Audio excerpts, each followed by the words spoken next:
Alright.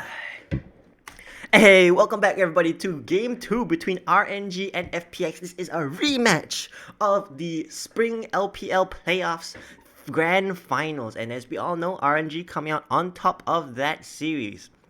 And although that's a lovely picture. And although RNG struggled a little bit in game 1, we find ourselves here in game 2 with RNG in the lead. Very rapid fire picks coming through. RNG opting for one of the most banned champions in the league, followed by what I believe to be one of the most broken champions in the league. So we have a Renekton in the mid lane, most likely for Crying. We saw in game 1 versus Doing Beast Lee Sin that did not fare very well, but Crying playing for the team, allowing himself to be the losing lane.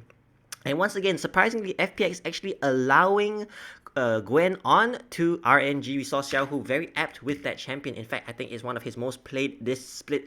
Xiaohu, it's nice to see him progress. So at first, he was all about the Ngars and the Graguses and maybe a little bit of the Lucian here and there. And now we see him more on the Gwens, not so much the Ngars anymore. Now the bans coming through FPX, target banning pretty much by the looks of it. AD carry champions, while on the side of RNG, we see a bit more of a mix. The Senna ban is a must. They could, of course, look to... Actually, no, there's no point banning solo laners here at this point. So they could look to ban the Kai'Sa. The Kai'Sa was pretty effective, I would say, in game 1, but instead opting for the Nautilus ban. On the side of FPX, actually, I would like them to ban the Kai'Sa because we see RNG have kind of a dive composition lacking a little bit in CC. So they could honestly just ban the Leona here and they'd be kind of set. Following which, there only is the Rel as an option. Not quite sure I agree, particularly with the Lulu ban. Are they afraid perhaps of a Lulu Kog'Maw combination coming through? And while I don't think that would fit very well with the current draft, especially against FPX who have a bit of dive and poke, which, I mean, when you're a Kog'Maw, dive is to be expected, but poke is really where you begin to suffer. Maybe they're worried because most of the poke AD carries are out of the game, that being the Ezreal and the Varus, as the Tahm Kench ban comes through trying to deny any potential for safety should a Jinx or a Philios pick come through. It looks like FPX still liking what they saw in game 1 with the Kai'Sa pick on RNG. Let's see what we would like to see here from the bot lane. The only AD carries that are really available off the top of my head, Philios, Jinx, Tristana, Kalista is available. They could opt for something like a Kalista Rel. I definitely would not hate that over here. They do need some engage, some initial burst. Ooh, Rakan, Xayah Rakan is still available as well. Though, I think I might prefer more of the Kalista Rel, but this gives them a bit more of the late game insurance that they kind of already have off of Xiaohu's Gwen, but I guess you just want to supplement it a little more. Cannot argue with that. Yet again, they have not such a strong top jungle combination when it comes to ganking, especially in the laning phase. As how did I not see that Leona was still up? What the heck? Okay, well, RNG, I must say, I'm very much liking their composition coming into this. They've got a bit of engage, but most of their champions would prefer it if you fight into them. While FPX, they do have kind of a half dive composition with just a slight sprinkling of poke intertwined in between. I like the Rel pick here. You know what? If you're already a dive composition, go all the way, homeboy. Not to mention, Leona is not exactly one of the picks that counters Rel in the lane. Those picks are more of the Graguses and the Alistars and maybe even the Nautilus with the very quick hook coming out. Definitely the Threshers. So I guess it's quite a rarity we see in the summer split where Rel is picked. And perhaps my theory is that it's because of the sheer amount of these kind of champions that have such an easy time knocking her out of her crash down that are just so prevalent in the league right now. So it just makes her a little bit less valuable. But even though there is no Thresh or Nautilus or Alistar or Gragas in the support position, once she hits 6, Xayah is still going to be a huge pain for our boy Crisp to make any plays on. Looking at the lanes, we have a Kai'Sa Rel. Don't hate that at all. We've got a Xayah Leona. Interesting.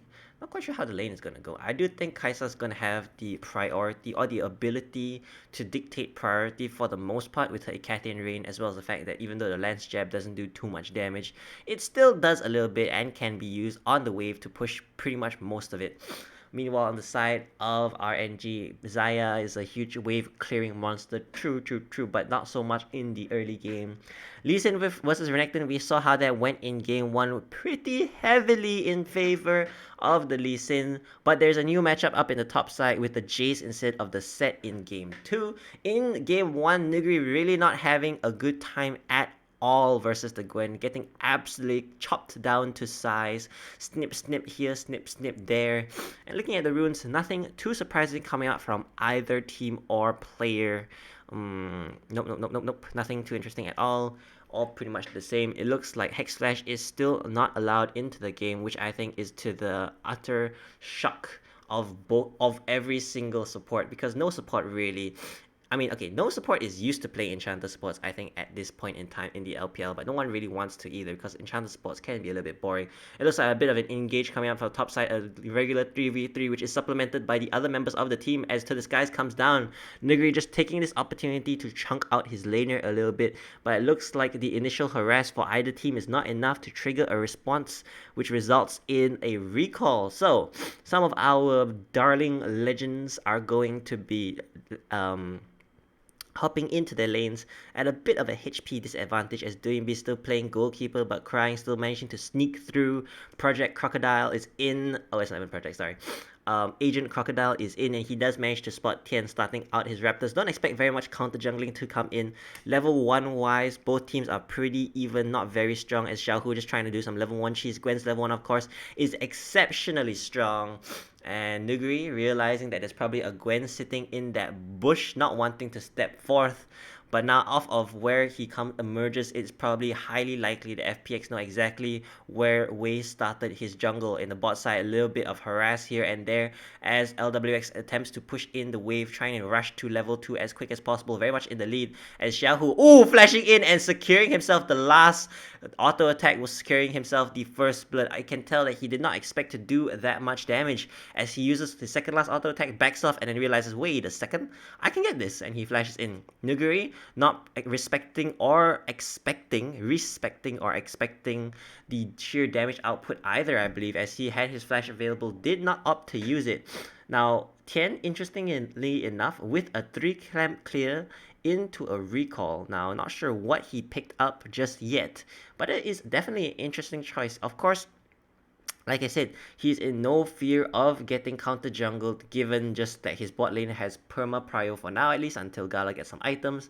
And let's see what happens here. Nice little weaving in of auto attacks as well of movements, and this is the strength of level 1 Gwen, ladies and gentlemen. Look at it. She's trading into the wave. She's tanking 9 minions and a tower shot, and this champion just doesn't die. If anybody wants to clip just sheer proof that Gwen might be a little bit very busted, you should clip that. Now, Nuguri's got a very nice wave building. Unfortunately for him, Tian is in the bot side, and the only jungler in the vicinity is RNG's jungler, so Wei could potentially look for something here. In fact, Crying himself is rotating up. Doinb does have teleport, but is level 4, cannot provide very much CC. Between the two of them, really the only CC that is available is the slow from To The Skies, as Nuguri sitting in the bush is actually on a ward.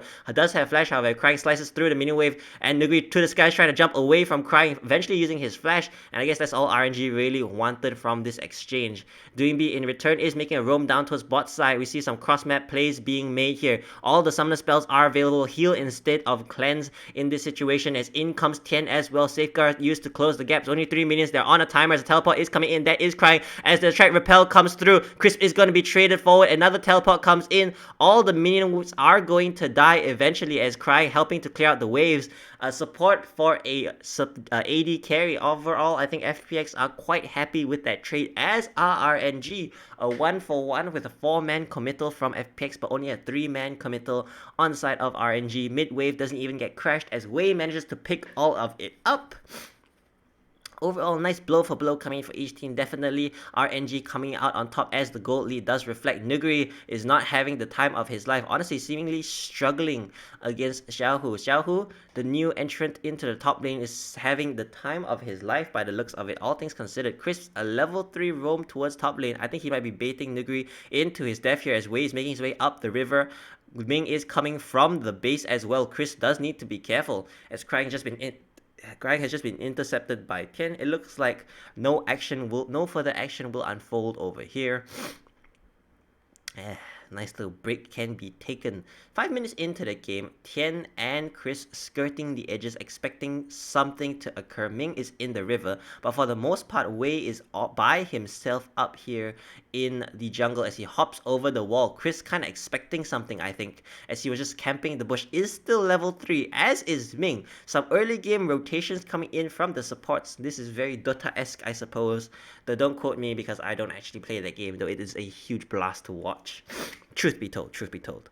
Now, as we look across the items, CS-wise, Nuguri is behind yet again, but though I don't really know if I can blame him to this point because that is a... What? Did I just see a random Zenith blade? I don't know. It wasn't even really aimed into the bush. I don't know. Did they expect someone to be in that bush?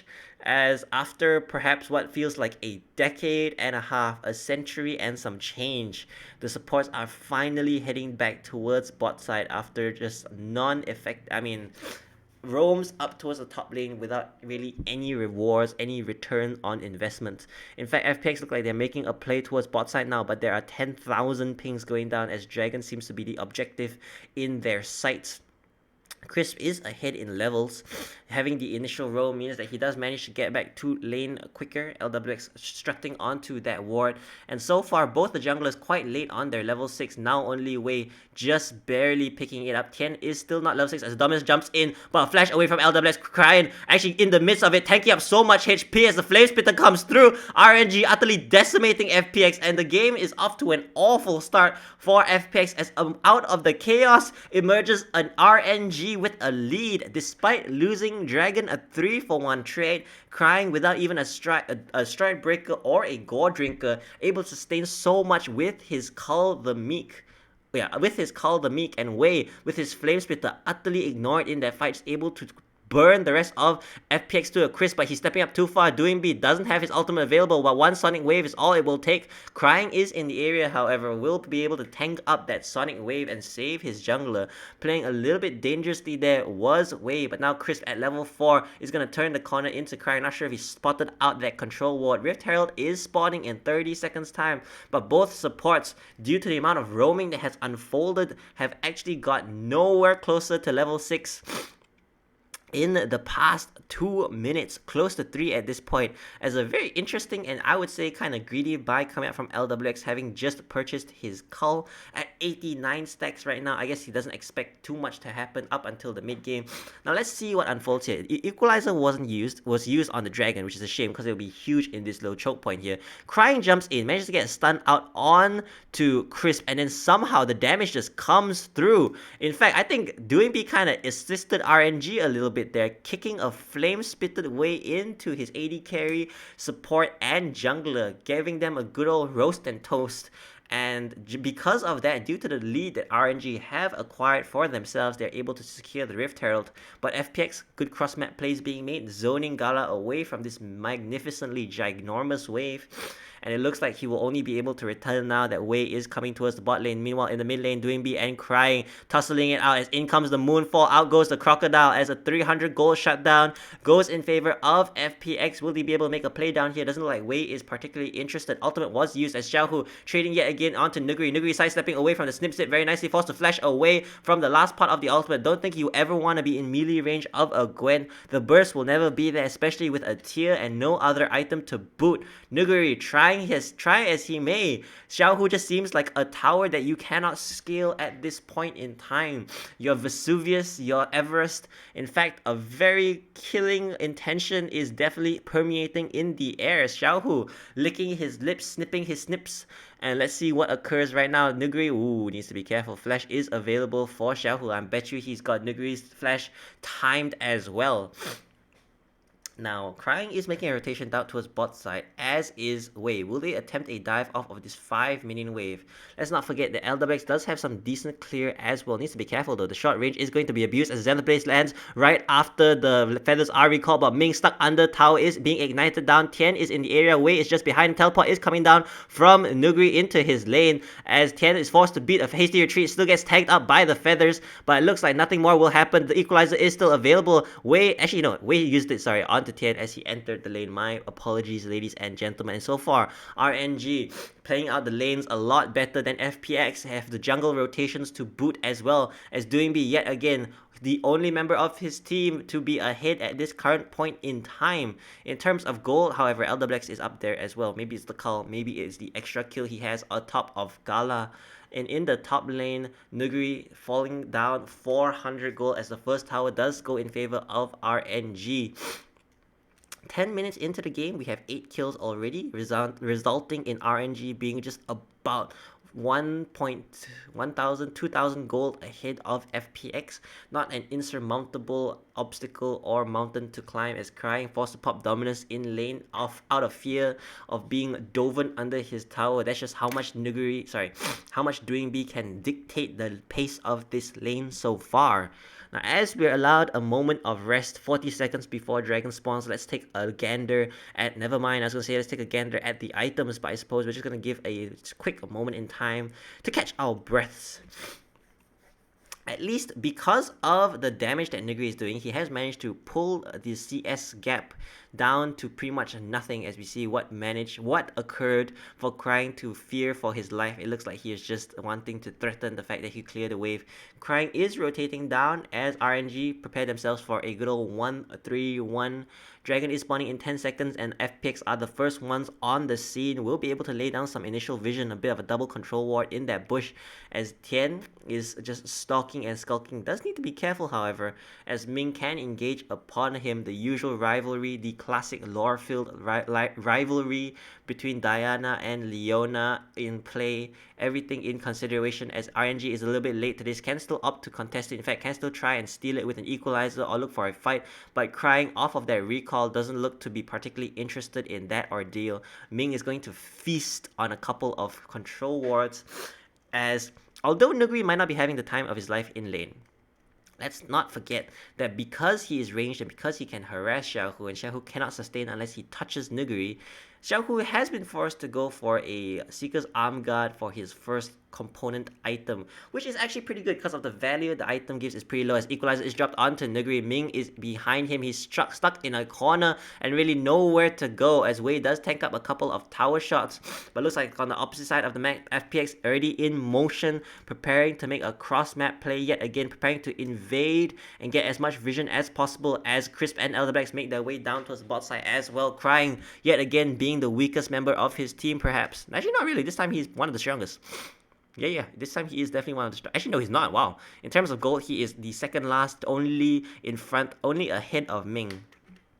But again, having no problems being the weak side player, and although some people might identify this as a weakness, let's be honest, you can't have 5 people struggling to carry and just like arguing amongst themselves about who gets the resources, as already Doing B making a teleport up to his top lane. Wei notices it, and Xiaohu a little bit stepping too far. Doing B does have his kick, however, as the teleport is coming in as well from Crying. Doing B at work already, nearly one-shotting Xiaohu, but forced to flash out of the fight as the Flame Splitter comes in, as does the overheat. Xiaohu with the snipset, also incredibly strong, as Wei gets taken out by one Sonic Wave. Doing B waiting around for the second one, forced to flash away from the shock wave, as LWX now is in hot pursuit. No one on the side of RNG is in position. In fact, what happened to Crying's teleport? Where is the man? Did he get stopped by something? I think he got stopped by Tien, who right now will pay for it with his life of Flash coming through, as well as a solar flare. Unfortunately, however, Gala did not get even an assist in that position, as now he finds himself fidgeting at the idea. I think that was a pretty unfortunate use of a flash. It was aggressive use for sure, but in the next 5 minutes, he's going to be very much open to the onslaught that will be Doing B, 10, and pretty much maybe Crisp. Now, of course, being one of the more scaling AD carries, she is also in constant fear of his life at this point in time for being jumped onto by LWX should they ever find themselves alone in a lane. But that's just the nature of the champion Kaisa, the in-house assassin AD carry. As you see, Doing B, comfortable level... Whoa. Yeah, there we go. That was the ultimate coming in, and whoa, nice camera work there by the... Producer? You say producer? I'm not quite sure, actually. Yeah, it's nothing really much to say at this point in time about this fight. It looks like both teams just gonna have a quick reset. RNG in position to stop up Rift Herald. Not a dull moment in time, I suppose, in the LPL, as Crying already starting it up ahead of Way's attendance. Doing be in the bot lane without teleport, as well as being the strongest laner on the strongest player on his team. Probably signal to us the FPX again, no interest in contesting Rift Herald. What can RNG do with this? Probably take down the last tier 3 top tower and perhaps look to get a second charge in. Based on the rotations by RNG, it does look to be the plan, as we find Crying and Ming entering the jungle. Outer tower will fall by itself due to the efforts of Xiaohu, but the rest of RNG are still skulking towards the top side. Meanwhile, FPX getting some chip damage onto the tier 2 tower. In fact, they're going to take the entirety of the tower with the Crescent Blade damage from Tian, as well as the passive attack speed bonus from Doing B, as Rift Herald is channeled into the mid lane. Looks like it will not get a second charge off, but FPX still managing to equalize towers with it, the mid lane, bot lane tier 2 going down as well. Will they continue the assault, as Crying finds himself in a 1v2 situation? Flash was available, as was the Dragon's Rage, but Doomby not wanting to commit too much on to Crying without knowing where the rest of RNG was. Dragon is spawning in a minute's time, which results in FPX having synchronized recalls across the board in every lane, as LWX probably will be looking to pick himself something from the shop here as well. Yep. The entirety of FPX are resetting, as are the members of RNG. We're gonna have a freshly decked out 10-man 5v5 going on in the bot side river, as RNG have had enough of giving up objectives, as have FPX. And let's see, out of all the action that we're about to unfold, who does come out on top. Looking at a little bit of an attempt made on Xiaohu's life, but of course he does have the mist to protect him. That pretty gross spell, but quick, very quickly, let's look at the items and the goals. So FPX have managed to claw themselves back within a 1k gold lead, but Crying stuns up, Doing B taking an incredibly greedy pathing in order to try and get the plant away, forcing out the dominance as well. RNG, one of the key ultimates, is forced out, but they still have the solar flare, they still have the feather storm, and they still most definitely have the equalizer available. FPX playing through bot lane, but Gala is in the mid lane trying to get the mid priority going, identifying this. FPX starting up the Dragons, being chunked now to 3.6k HP. Doing B with a nice little flank, sounding away from over the wall, goes wide as in comes Crying, solar flare targeting it onto Tian as he's being focused down. Tian still does manage to scare as well, but in comes the moon. Oh, triple Zhonya's triggered out, but Xiao, who's in the backline trying to assassinate LWX, flashing over the wall, but LWX has the mobility necessary. Unfortunately, does not have the damage to take him out, as FPX are completely rooted in this fight. It is still a 2v2, as is mid laner and support going up against top laner and AD carry. It looks like the latter will prevail. Wait, the former will prevail. And a pentakill! What? Where did that come from? Doing B. What? Wait, replay, show me that again. Is this man just crazy good at this game?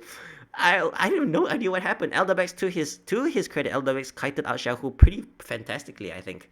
And the rest of FPX just doing their darndest, doing their best, and trying whatever they can to just protect whatever members they had, I suppose.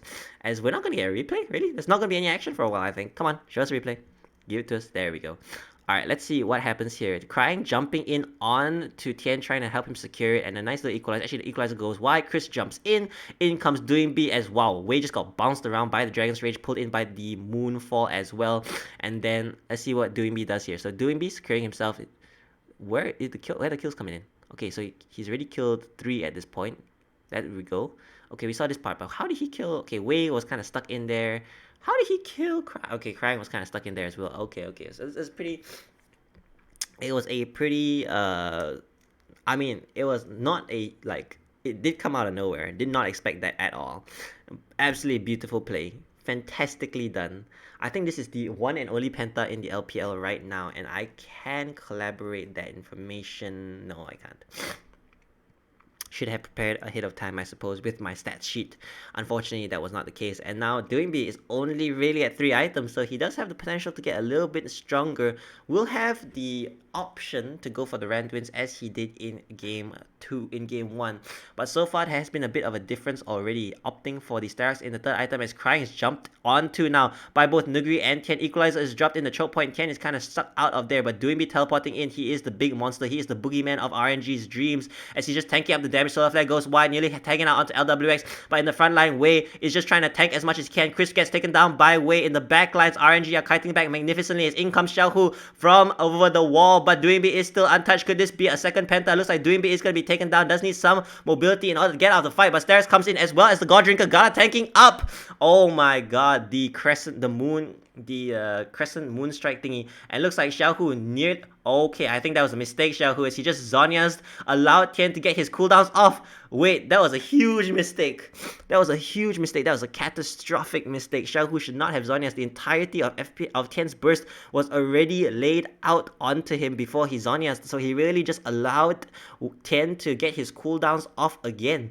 Okay, let's see what happens in that fight. So they engage onto Crying. Crying buys a lot of time, forces out one key ultimate as Tian, if he had ultimate here, look at how juicy RNG are looking. And then the Solar Flare goes a little bit wide, but RNG kite back magnificently. Gala with a very nice flash as well as Gale Force as Chris comes in after him hot on his heels. Crying stunning him as well. Elderbash jumping into a 1v3 situation, followed by Nuguri doing pretty much the same as Xiaohu just has the time of his life chasing people around with a gigantic scissors. And all things considered, Doinbi tanking up a lot of damage. In comes the Stack Shield and the God Drinker.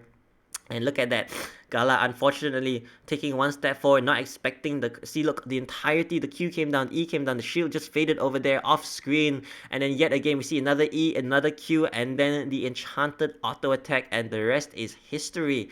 I'm pretty sure Xiaohu, if he Zhonya's the second round of spells, although, let's be real, it's harder than it seems, would have been in a better position. And Doinbi, I like what he's going for here. I think his fourth item is a Tiamat, not opting for any pure tank items, going only for the bruisers, looking for a sustained, draining, tanky build while doing tons of damage as well. Doinbi, I like the way you're thinking. Let's not put any pressure on our team. Let's be a pressure point ourselves. And Dragon is spawning in 40 seconds time. This is Soul for FPX, so RNG, you know that there's plenty of pressure for them to be in position in time to allow themselves as good of a chance as possible to contest it. Now a nice little shockwave comes through, shock blast, sorry. Nice little accelerated shock blast comes through, weaving through the front line and tagging out the back line as Crying is trying to ward off Doinbi's advances as much as possible. Is 3 levels down onto his counterpart as the vision on FPX side begins to get trimmed little by little. The last remnants of vision on RNG is going to fade as the entire river towards mid lane is in RNG's control. But look how low Gala is before the start of this fight. I don't think they can afford to contest this as the equalizer comes down, splitting up FPX. Tian is very comfortably in the pit, however. A Solar Flare is heading his way as he does get secured by Tian. In jumps the Moonfall, but he gets absolutely incinerated. Unfortunately, so does Crying as Xiaohu's in the front lines in front of Nuguri, but looks like LWX is having a field day in the RNG backline, and just like that, the fight ends with the poke being the ultimate victor of the fight as FPX a little bit split by the looks of it. Nuguri pushing down mid lane with the remainder going for Baron. With 5 members dead for at least 18 seconds, they've got nothing to worry about and will secure themselves 2 objectives on the map simultaneously. Now, if we're going to be completely honest, it's definitely the poke that won them there, as Nuguri and LWX managing to weave perfect shots into Gala. And Gala, he really couldn't step up comfortably at all in the entire fight. That fight was pretty much lost before it even started. And Tian, good old faithful, you know, able to just land the smites, even Doinbi jumping in with the Sonic Wave in an attempt to burst it and secure it. In my opinion, that made it a little bit more dangerous, as we see here. Look at how low Gala is at the start of this fight, and then everyone just jumps in onto Tian. It looks like a huge mess as the Chris comes in to try and save his jungler, allow himself to use his ultimate. Unfortunately, it was not to be, as even without Tian's ultimate, FPX absolutely dominating RNG across the entirety of that fight. Try as they may in that situation, it wasn't a particularly hectic fight, but it nonetheless went heavily in favor of FPX. It is actually their strong suit, I suppose you could think. Now we are at the point of the game for RNG, 24 minutes in after 34 kills. FPX in a comfortable 7k goal lead, and these kind of goal leads just don't go away that easily, especially at this point of the game with the every neutral objective, pretty much with the exception of both the early heralds, going in favor of FPX. I must say that RNG's current condition is looking potentially terminal, as the Nexus does threaten to fall within the next 10 minutes for sure. RNG, let's look and see what they have in terms of scaling. Not bad, honestly. Their scaling is pretty decent with Gwen as well as Xayah on their team. The thing is, though, RNG are not good. I'm not sure how able they're going to be, as we see Eldar is being jumped onto here. Frontlining is forced to flash out of the fight, as the Gwen is still incredibly strong. Crying gets tagged out by the shock blast, as Xiaohu in the front lines nearly gets blown up as well. Finally, the hammer does fall, but Doingby is tanking up 3 members of RNG under the tower, as Gala attempting to flash, get into position to root up as much as he can of FPX. Unfortunately, it was not to be, as LWX starting up that fight with his face, absolutely baiting RNG into an unfortunate position. And we will see the end of Game 2 prophesized just moments ago and unfolding before our very eyes. FPX equalize the game and bring us to the Game 3 match point of the series. Ladies and gentlemen, thank you guys so much for watching, and we'll catch you guys when we catch you guys for Game 3. See ya!